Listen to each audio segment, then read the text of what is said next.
जय गुरुदेव सुप्रभात। पिछले वीडियो में हमने पार्ट 5 मिठाई वाला इस पार्ट के प्रश्न अभ्यास के प्रश्न किए। कहानी से मैं पहले, दूसरे, चौथे और पांचवें प्रश्न के उत्तर लिखे। अब सिर्फ एक प्रश्न और देखेंगे। 8वां प्रश्न, इस कहानी में रोहिणी चिक के पीछे से बात करती है। क्या आज भी औरतें चिक के पीछे से बात करती है? यदि करती है तो क्यों? आपकी राय में क्या यह सही है? तो प्रश्न में पूछा गया है, जिस प्रकार रोहिणी पर्दे के पीछे खड़े होकर बात करती है, वर्तमान समय में भी हम देखते हैं कि कई गांवों में औरतें पर्दा करती है, बड़े बुजुर्ग के सामने घूंघट रखती है। तो वह प्रश्न पूछा गया है, क्या यह सही है? आपको अपने विचार लिखना है। मैं अपने विचार व्यक्त कर रही हूँ। मेरे विचार में वर्तमान समय में इसकी कोई आवश्यकता नहीं है। पुराने समय में किसी कारण से विरक्ति होंगी, लेकिन अभी इसकी जरूरत नहीं है। हम देख रहे हैं कि औरतें हर क्षेत्र में पुरुषों के साथ कंधे से कंधा मिलाकर आगे आई हैं और उनके बराबरी में ही काम कर रही है। उन्हें इस प्रकार पर्दा करने की कोई आवश्यकता नहीं है और यह पर्दा करना भी उनके स्वास्थ्य के लिए हानिकारक होगा, इसलिए इसे बंद किया जाना चाहिए। आपको इसका उत्तर खुद अपनी मर्जी से लिखना है। इसके बाद हम कहानी से आगे के 3 प्रश्न देखेंगे। इसमें से आपको सिर्फ दूसरा प्रश्न करना है। कहानी से आगे का दूसरा प्रश्न है, हाट, मेले, शादी आदि आयोजनों में कौन कौन सी चीज़ें आपको सबसे ज़्यादा आकर्षित करती है? उनको सजाने बनाने में किसका हाथ होगा? उन चेहरों के बारे में लिखिए। प्रश्न ऐसा पूछा गया है, जब भी आप मेले में, बाजार में, शादी में या किसी आयोजन में जाते हैं तो आपको कौन सी चीज़ें सबसे ज़्यादा आकर्षित करती है? तो हम देखते हैं कि जब भी हम मेले, हाट, शादी, किसी आयोजन में जाते हैं तो हमको वहाँ के दुकानों में रखा हुआ सामान और वहाँ के लोगों को बेचने का तरीका आदि हमें आकर्षित करता है। वैसे ही शादी और आयोजन में हम जब भी जाते हैं तो हम सबसे पहले वहाँ की सजावट देखते हैं। भव्य और दिव्य उनकी सुविधाएं और उनके द्वारा किया गया सजावट हमें सबसे ज़्यादा आकर्षित करता है।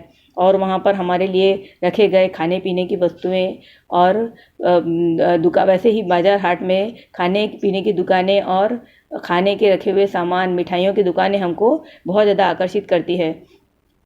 अगला प्रश्न है, उसी में उनको सजाने बनाने में किसका हाथ होगा? यानी उस कार्य को करने में किसने सहयोग दिया होगा? तो इन सबको, दुकानों को सजाने में दुकानदार, उनके पूरा परिवार, उनके घर के लोग, उनके नौकर आदि उसे सजाते हैं और इतना सुंदर ढंग से सजाते हैं ताकि लोग उसकी तरफ आकर्षित हो सके।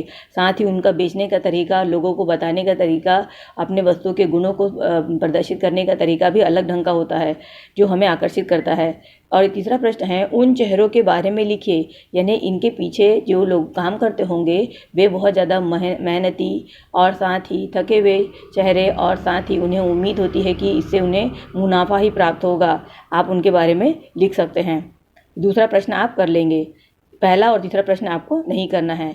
अनुमान और कल्पना के प्रश्न आपको नहीं करना है, लेकिन उम्मीद है आप लोगों ने अपनी किताबें खरीद ली होगी।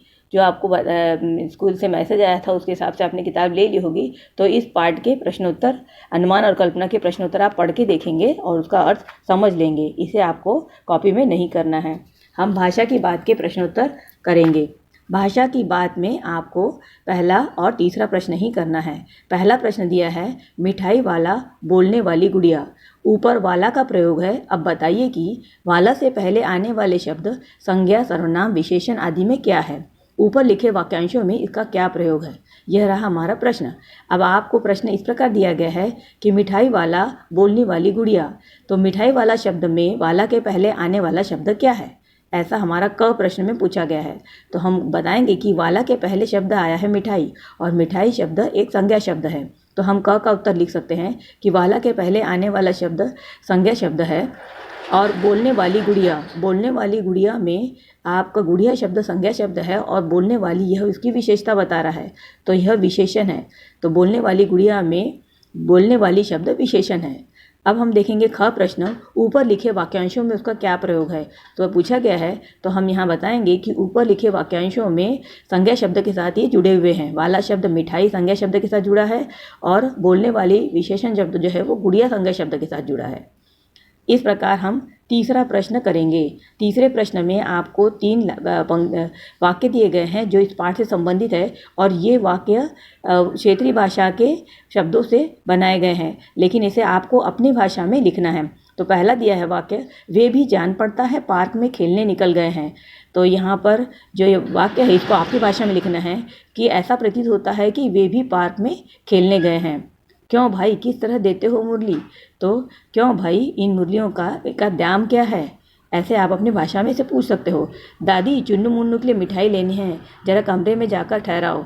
तो आप इसे अपनी भाषा में लिख सकते हैं, दादी चुन्नू मुन्नू की मिठाई लेना है, जरा कमरे में जाकर उसका भाव तो कीजिए। इस प्रकार आप इसे अपनी भाषा में लिख सकते हैं और अपनी कॉपी में इन दोनों प्रश्नों को आपको करना है। आपके भाषा की बात के केवल 2 ही प्रश्न आपको करना है और इसके बाद में जो कुछ करने को ये दिया गया है, इसे आपको कॉपी में नहीं करना है। उम्मीद है आपके पास किताबें हैं तो आप पढ़ेंगे।